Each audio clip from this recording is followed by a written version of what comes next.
a palavra que é libertadora, transformadora. E é muito importante que você entenda que o meu objetivo hoje, apesar de falar de tristeza, é que você seja renovado na alegria do Espírito Santo. Amém? É que você encontre em Jesus a alegria que você precisa para continuar a jornada. Esse é o meu propósito. Mas é certo que as pessoas hoje estão muito abatidas, entristecidas, por tantas dificuldades que enfrentam, mudanças. E nós temos que começar entendendo isso, que nós estamos vivendo uma era de transformações. E toda mudança causa estabilidade. As mudanças causam insatisfações, porque você não consegue acompanhar o ritmo. Quanto se mudou? Não precisa nem ir para o século passado, do ano 2000 para cá. Gente, pelo amor de Deus. Eu entrei no seminário, lá tinha uma biblioteca de 45 mil livros. Era tudo com livro, lendo. Tinha que passar a tarde, a aula era de manhã, passava a tarde e a noite lendo, estudando. Era tempo integral, 4 anos. Hoje você tem tudo aqui, os 45 mil livros. Então, a mudança é muito drástica e a gente tem que se adaptar constantemente. E nós vamos sofrendo, porque perdemos o nosso ambiente muitas vezes. E temos que ser adaptáveis o tempo todo. E isso causa insatisfações, causa tristeza. Ontem, um conhecido da família da Eliane se suicidou, não foi, Eliane? Ela falou, um homem muito rico, tinha tudo, bem estruturado, mas não suportou, não sei qual era também, não sabe, não suportou o nível de pressão, tinha tudo, estava muito bem. Há uns 4 meses atrás, um amigo na academia, ele estava estudando para ser professor, mas um atleta já de CrossFit, um cara bem, sempre sorrindo, sempre alegre, também se suicidou de repente, ninguém nem imaginava. As pessoas estão maquiando, você via na internet, no Instagram, as fotos dele, sempre muito alegre, muito para cima, muito vigoroso. A Bíblia, ela é muito clara,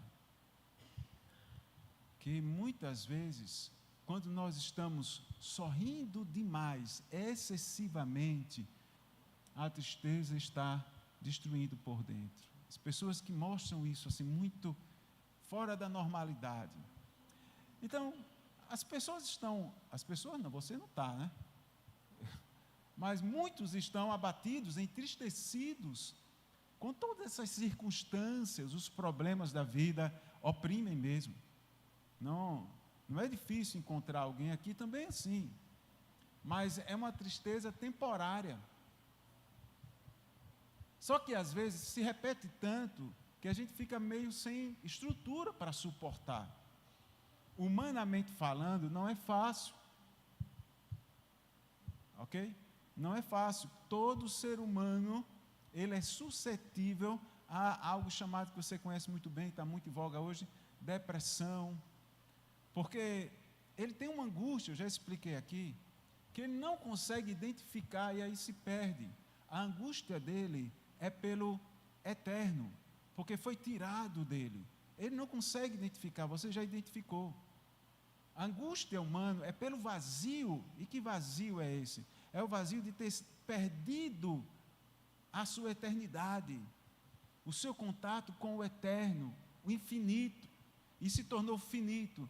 Para nós, preguei da última vez, é esta a questão, e que se preenche com Jesus, porque Ele é o Deus eterno, a vida eterna foi nos dada. Ele veio justamente trazer isso para preencher o nosso vazio.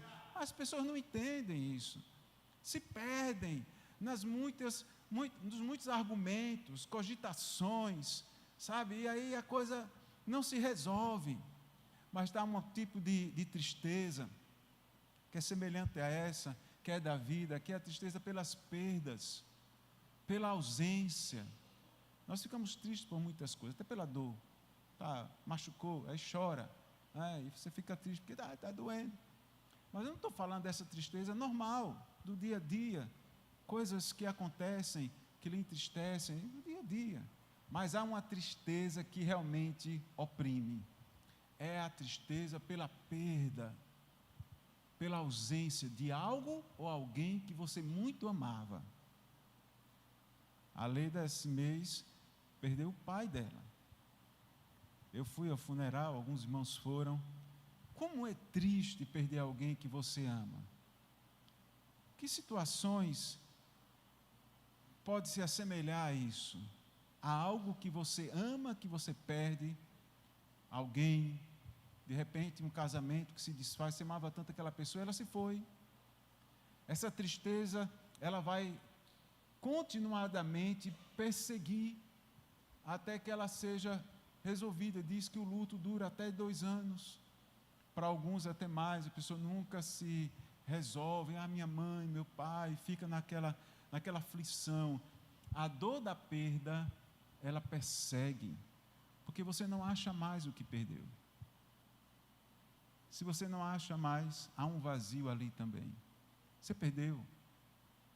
Ninguém quer perder, a gente sempre quer ganhar na vida. Nós somos naturalmente muito competitivos, nós somos criados para isso, para o paraíso, então nós queremos o melhor, o sucesso, queremos crescer, desenvolver, e quando a gente perde, a gente fica insatisfeito. Há algo que atua, que é esse vazio, você não consegue preencher com nada, só aquela pessoa ou aquela coisa. E muitas vezes, de uma forma intransigente, a gente fica sofrendo aquela dor, e ela vai perseguindo, oprimindo. E há um detalhe aí, que o reino espiritual está observando isso. A Bíblia diz que os olhos do Senhor estão atentos para aqueles que olham para Ele, que têm temor a Ele, que o amam. Mas também diz que o diabo anda em derredor, tentando nos tragar. E quando ele percebe este nível emocional, que favorece a entrada espiritual dele, ele vem com tudo, irmão. Então nós temos que fechar essas portas, nós temos que preencher esse vazio, temos que encher com a alegria do Espírito Santo. E há um texto muito importante, em João capítulo 20, coloca aí, 11 a 16. Por via das dúvidas, eu quero saber se alguém, possivelmente ninguém, mas alguém aqui já chorou, veja só, alguém aqui já chorou copiosamente, sem, às vezes, nem conseguir controlar, por algo que perdeu, ou alguém que se foi? Alguém já chorou? Você já conseguiu chorar? Ainda bem que você chorou, porque se você não conseguiu chorar, vai precisar chorar essa dor. Então, isso faz parte do humano. Chorar não é problema. Mas aqui nós vamos ver um texto que o choro é questionado. Vamos lá, vamos juntos, vamos ler. A Bíblia é a palavra de Deus, não se lê de qualquer jeito. É preciso reverência, temor e ler da melhor forma. Vamos juntos? Maria, porém, ficou à entrada do sepulcro chorando. Enquanto chorava, curvou-se para olhar dentro do sepulcro.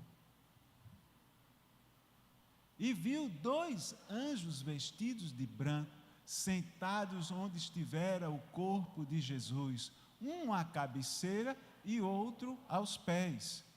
Eles lhe perguntaram: mulher, por que você está chorando? Levaram meu Senhor, respondeu, e não sei onde o puseram. Nisso, ela se voltou e viu Jesus ali, em pé, mas não o reconheceu. Ele disse: mulher, por que está chorando? Quem você está procurando?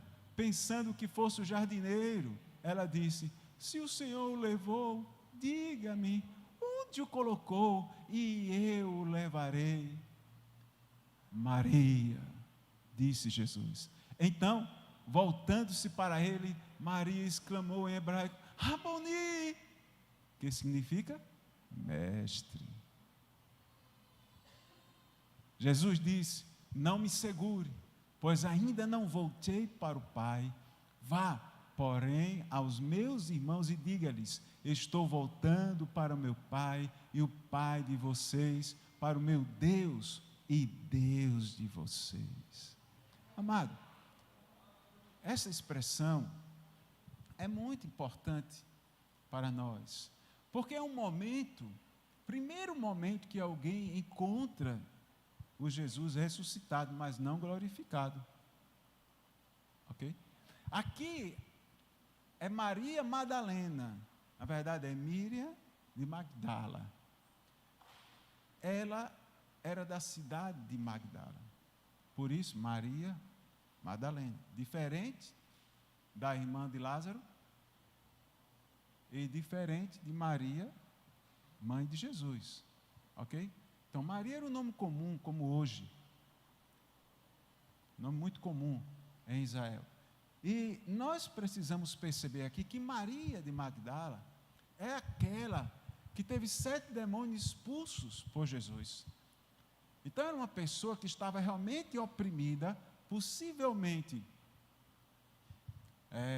essa tristeza, esse choro a perseguia, e agora que ela sentiu o vazio, veja só, ela era oprimida por 7 demônios, que quem é oprimido por 7 demônios não fica sorrindo, fica triste. E agora a tristeza voltou, porque Jesus morreu lá na cruz, e ela estava à porta do túmulo, e chorando, porque ela viu que Jesus já não estava lá. Ela foi em busca do túmulo de Jesus, ela foi lá ver, porque ela estava realmente triste novamente. Quem sabe esses demônios estavam querendo voltar para oprimi-la de novo, e ela estava sem suportar, porque enquanto ela caminhou com Jesus, ela estava bem, ela estava muito bem. Depois ela até é reconhecida, isso é apócrifo, entendimento, como a apóstola dos apóstolos, porque foi a primeira que foi avisar aos apóstolos sobre Jesus, que ele ressuscitou e viria para encontrá-los. Olha que coisa. Mas até então, ela estava muito triste, porque, claro, Jesus morreu, ela amava Jesus. Não era um amor natural, humano, sexual, nesse sentido, que alguns tentam dizer. Naquele filme Código da Vinci, tenta elaborar algo assim. Não, ela se apegou a Jesus porque ela era perturbada, era louca, 7 demônios estavam possuindo ela. Quem não ficaria alegre e satisfeito com Jesus depois de um negócio desse? Iria segui-lo o resto da vida, como ela quis. Ela diz: Jesus transformou a minha vida. Está aqui o Sandro, né, Sandro? Ele diz isso sempre. Outros aqui que tinham uma vida perturbada e Jesus entrou, mudou. Como é que a pessoa não vai seguir Jesus então? Então, ela estava nessa situação agora de tristeza, porque aquele que transformou a vida dela tinha ido, aquele a quem ela muito amava, que ela tinha gratidão pelo que ele tinha feito, morreu, e ela foi lá chorar, mas não encontrou mais o túmulo, estava vazio. Jesus, então, tinha sumido. Ela disse: levar o corpo de Jesus. Foi até avisar os discípulos, depois ela voltou. Pedro e João vieram, olharam e foram embora, e ela ficou. Ela não foi embora, ela não se conformou. Eles não aceitam isso. Então, tamanha era a tristeza do coração dela, e nós ficamos tristes quando perdemos. O choro dela era natural, era perturbador, nós ficamos tristes. Você precisa entender que existe um processo na vida de tristeza que é natural, mas que você não precisa sucumbir à tristeza. Naquele momento houve toda uma ação espiritual para transformar a realidade de tristeza em alegria. Eu quero dizer para você hoje que se você se abrir para essa experiência espiritual sobrenatural, é o que vai acontecer, converter a sua tristeza em alegria. Amém, amado? O Senhor vai trocar as tuas vestes de tristeza e vai te dar vestes de louvor, um cântico novo na tua boca. Você precisa se revestir da alegria do Espírito Santo. E aquela mulher então estava muito abatida, muito triste, mas aconteceu que os anjos estavam ali, um à cabeceira e outro onde deveria ficar os pés de Jesus. Ela os viu e eles perguntaram: por que estás chorando? E este é um ponto importante. Quando nós estamos abatidos, amados, chorando, muitas vezes nós nem entendemos por quê. Porque é uma emoção que nos assalta. Muitas vezes é uma resposta a uma emoção intensa que veio. Você é assaltado, você fica descontrolado. E quando é aquele choro descontrolado, é que realmente revela que você não está bem. Se em algum momento você chorou assim descontroladamente, você precisa de ajuda. Passou, mas vai voltar. Não é um choro normal. Você chorou porque bateu o dedo, doeu, tal, chorou uma situação ou outra. Tem que ter muito cuidado, porque às vezes a gente termina sendo oprimido. E não adianta reprimir o choro, porque esse choro, ele vai sair por algum lugar, às vezes até como uma doença. O seu corpo vai liberar na forma de um tumor, de alguma forma. É tanto que como é que você percebe isso? Você chora. A emoção é tão forte que você chora. É o corpo reagindo. É a válvula de escape, que se você não chorar, vai armazenar. Então você tem que chorar. Homem não chora. Chora. Tem até uma música por aí que diz, né? Homem chora, homem não chora, homem chora. Eu não conheço essa música, mas eu já ouvi essa música por aí. É um sertanejo que tem. Homem chora. Você percebe que o choro, ele é tão natural que as lágrimas, as lágrimas vêm, a emoção tão forte, atinge o cérebro de uma forma tão impactante que atinge o nosso sistema nervoso e as glândulas respondem. Rapaz, é um negócio que você tem que pensar, se é assim, e se eu contenho, vai para onde isso? Qual parte do meu corpo? Aí depois você está doente, porque reteve o choro, aquela emoção forte. Não adianta reter, não vai resolver.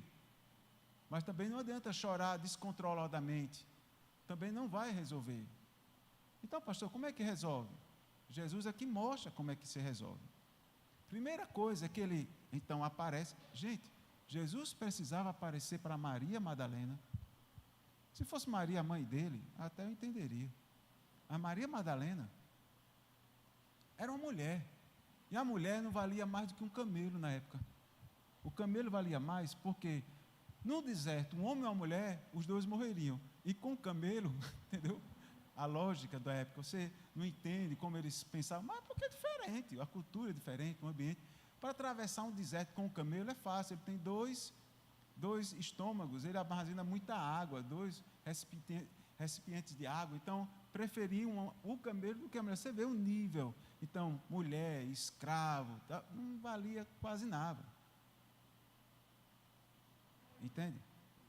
Jesus não tinha que aparecer para ela, ela não tinha nenhum valor para a sociedade, assim. Eram os homens, infelizmente, era a realidade. Mas Jesus veio para mudar isso. Ele apareceu primeiro para a mulher. Olha que negócio interessante. Tinha Pedro, tinha João, tinha Filipe, Natanael, mas foi logo para a mulher. Mas porque ela atraiu Jesus, o choro dela era sincero. A emoção dela era pura. Jesus não vai aparecer porque você está chorando só. Mas você está chorando por falta dele. Você está chorando porque perdeu alguém, está chorando porque perdeu algo. É da vida. Jesus não tem que estar se metendo em tudo, se você não pediu, mas quando você está chorando por falta dele, então ele fez questão de aparecer primeiro a Madalena. Ele foi ao encontro dela. Ele saiu direto dos infernos, que ele foi lá na porta dos Hades, arrebentou, entrou, esmagou a cabeça de Satanás. Ele podia ter subido logo para a glória, mas não. Ele foi, atendeu o clamor, o choro de uma mulher chamada Maria Madalena, gente. E sabe, por mais desprezado que você seja pela sociedade, você pode ser até a minoria, ninguém te dá valor, mas Jesus está olhando o seu coração sincero e puro. É o choro honesto, sabe, aquele choro que é realmente do coração da alma, quando você está diante dele, dizendo: sem ti eu não posso viver, eu não consigo suportar essa situação, eu preciso de ti. Pronto, Jesus então apareceu, mas ele começou um processo de cura de Maria, perguntando: por que choras? Será que ele não sabia? Ele soube que Natanael estava debaixo de uma figueira, e quando Natanael chegou, ele o chamou para ser um dos seus discípulos. Ele disse: eu te vi lá debaixo da figueira. Ele disse: como, Senhor? E ele ficou impressionado. Será que Jesus não sabia o motivo pelo qual Maria Madalena estava ali chorando? Se ele sabia que Natanael, sem ver Natanael, estava debaixo de uma figueira, não sei aonde. Ele sabia, mas ele perguntou por quê? Porque é importante você falar, expressar o seu motivo, a sua dor. Não há como você ser curado se você guarda, se você retém. Então Jesus, a primeira coisa que ele faz é perguntar: por que choras? E ela então expressa: levaram o meu Senhor. Veja a declaração dela: levaram Jesus, o meu Senhor. Qual tem sido a tua declaração? Levaram o meu filho? Levaram o meu pai? Levaram o meu emprego? Levaram o meu carro? Levaram o quê? Ela diz: levaram o meu Senhor.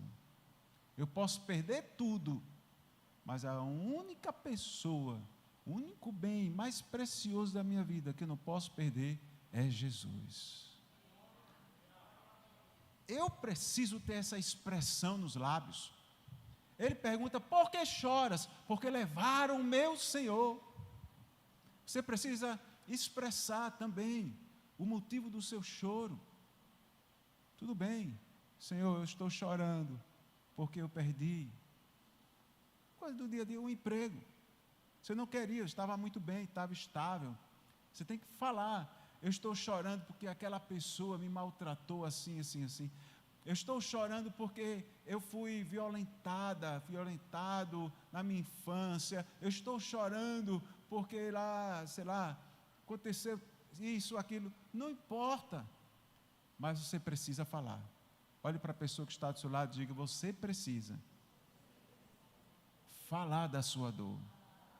Mas não fale para qualquer pessoa. Ou fale para um anjo, ou fale para Jesus. Eu sou um anjo. Se quiser, fica à vontade. Tá certo? Não disse que o pastor é um anjo da igreja, né? Então pronto, está aqui. Tinha um anjo. O anjo perguntou: por que está chorando? Ela falou, colocou: porque levaram o meu Senhor. Você tem duas opções. Você precisa de alguém de autoridade para cuidar de você. Você tem que falar. Mas essa primeira resposta, essa primeira pessoa de autoridade, pode não resolver. Você procura um psicólogo, está aqui a psicóloga Miriam. Ela pode te ajudar, mas pode não resolver. Porque é algo natural. Você pode me procurar, nós vamos fazer um momento de aconselhamento breve, pastoral, bíblico, vai ser bom, mas pode não resolver. Você tem que buscar ajuda, isso é certo, mas a ajuda que vai resolver a sua causa é a ajuda de Jesus. Gente, ninguém, humanamente falando, consegue penetrar o teu espírito e sondar as profundezas do teu espírito, da tua alma. Pode ter a técnica que for. Esta angústia, este vazio, diz um filósofo que eu gosto muito, chamado Kierkegaard, alguns chamam de Kierkegaard. Ele é um filósofo cristão e ele ensina isso, que por mais que você tenha recursos, a única forma que você tem de superar, superar essa angústia e preencher esse vazio é por um relacionamento com o Senhor. Ele não é o único. E ele dá a base para a constituição de uma outra filosofia chamada existencialismo, mas ele vem antes, e ele estrutura isso, mas fundamentado no relacionamento com Deus. Olha que coisa.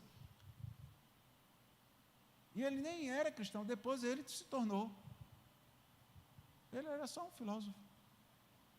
Depois ele percebeu, de uma forma tão profunda, que ele disse assim, não tem condição não, tem tudo que é recurso, mas esse vazio ninguém consegue preencher, só Deus. Então você tem duas opções, você tem a humana, mas você precisa buscar ajuda, que seja humana, vá em busca, se abra, você precisa disso, mas a que resolve é Jesus.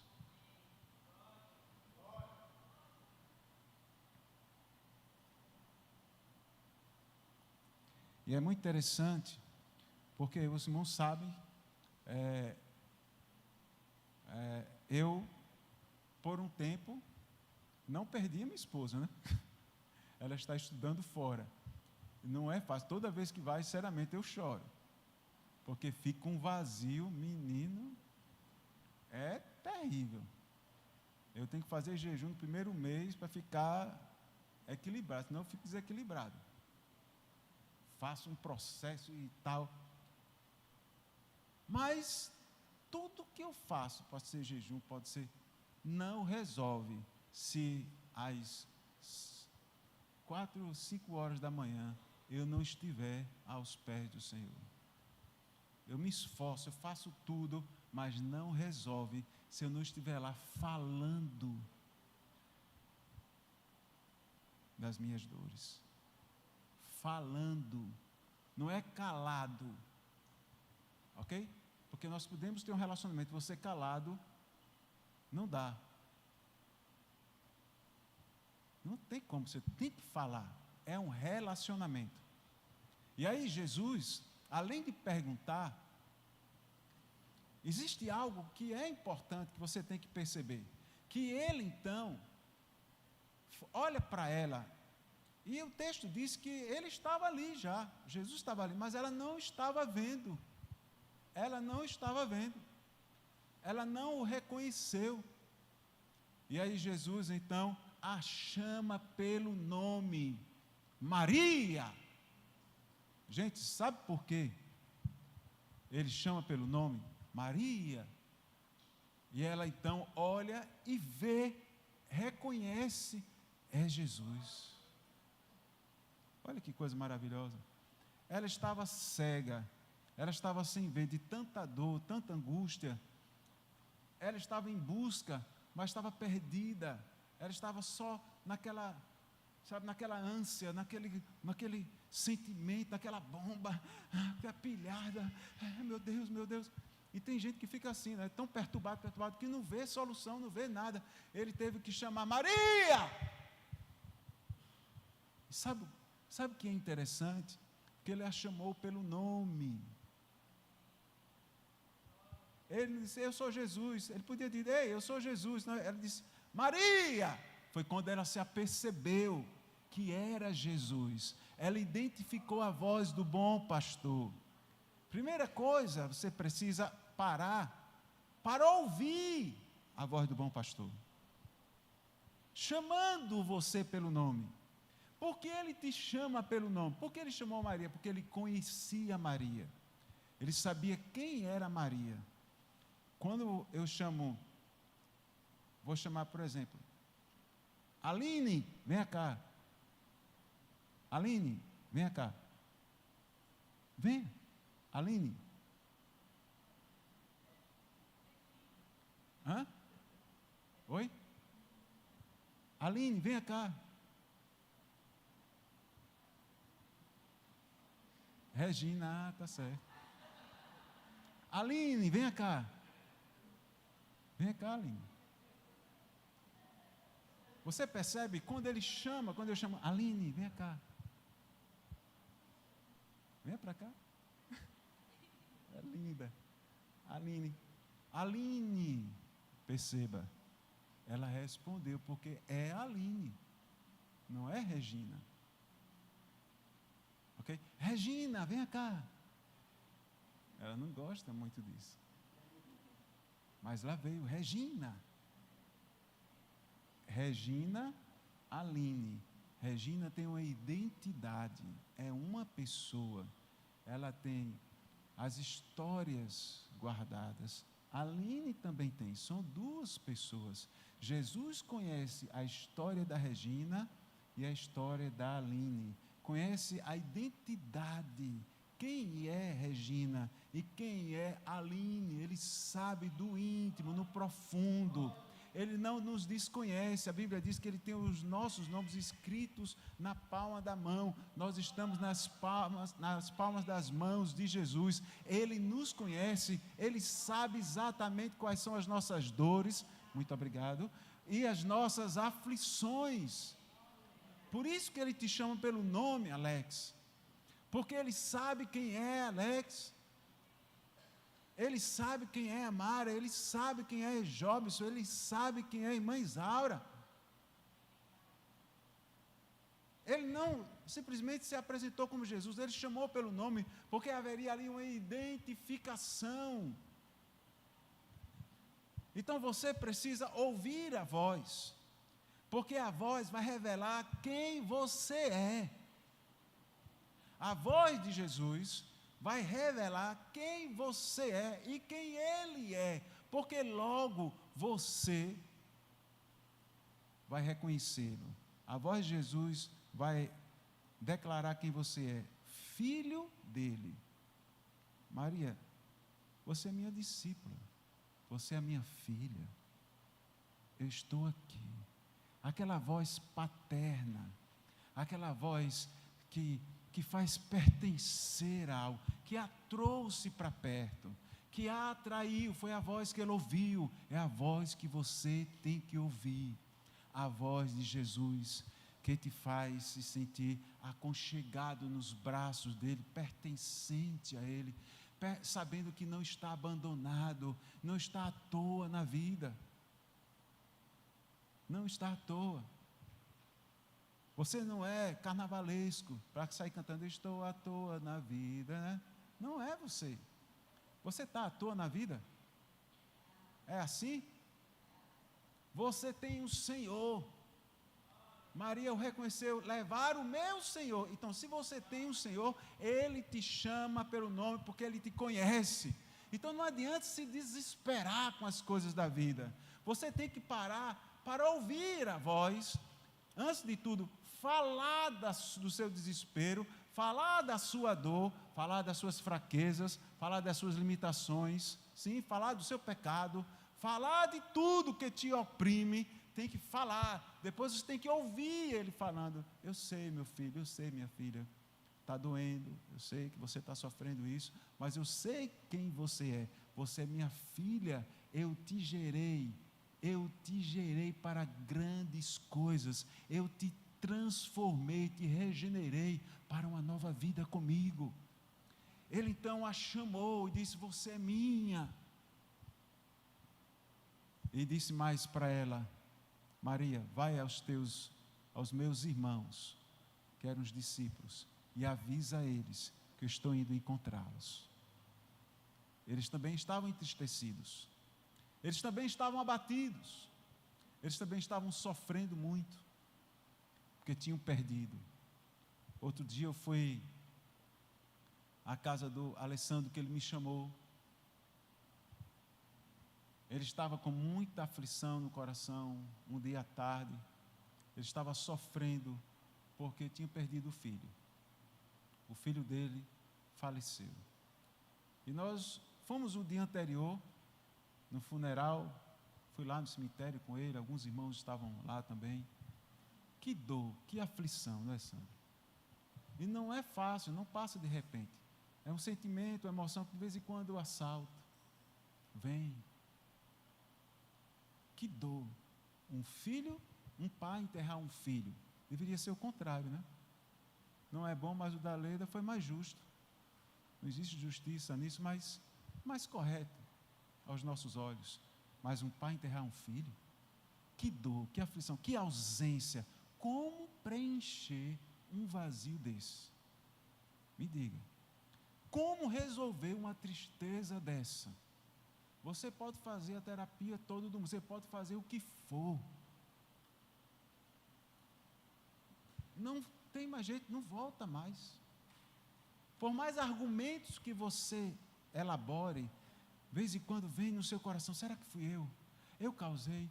Porque isso? Porque aquilo? Meu Deus, é muita aflição. Se eu for dar vazão, eu vou afundar, Sandro. Não tem como. Você só tem que, então, responder ao chamado e ouvir a voz, porque Ele te conhece, Ele sabe da tua história, Ele sabe quem você é, e quando você ouve a voz, Ele diz: eu estou aqui, Maria, eu estou aqui, Sandro, e é isso que te conforta de verdade, é a presença dEle. Então os discípulos também estavam chorando, estavam até com medo, porque iam ser perseguidos pelos judeus. Gente, eles estavam sendo oprimidos, os discípulos. Então Jesus entra, Maria vai avisar, ela foi cumprir a missão, ela foi fiel, ela se alegrou. Está vendo? Quando você ouve Jesus, Ele chamando você pelo nome, você se alegra e vai falar para os outros, vai cumprir a missão. Muitas vezes nós não cumprimos a missão, não falamos para os outros de Jesus, porque não entendemos que Ele ressuscitou, e é Ele que está na nossa vida, Ele conhece a nossa história, e a gente só tem que ouvir a voz dEle, segui-lo, fazer o que Ele manda. É só isso. Maria fez, Maria Madalena, e com alegria disse para os discípulos: não se preocupem, parem de chorar, Ele está vindo, Ele vai encontrar vocês. Ele veio ao meu encontro, e eu fui até abraçá-lo. Ela ficou tão feliz que foi abraçar Jesus. Eita, está de volta, foi abraçar Jesus. Não me toque, porque eu ainda não subi ao Pai, eu não fui apresentar ainda o sangue do sacrifício eterno, para purificar seus pecados. E depois Jesus vem e entra pelas portas, estava tudo fechado, os discípulos estavam com medo, estava tudo fechado, trancado. Ele entrou pelas portas, atravessou as paredes lá, e aí diz: paz seja convosco. Paz seja convosco. Quem estava triste e recebe uma palavra dessa, não fica em paz? Fica ou não fica? Shalom Alemek, paz seja convosco. Eles então receberam aquela paz, ficaram surpresos, e olha, sabe o que Jesus fez com eles? Soprou sobre eles o Espírito.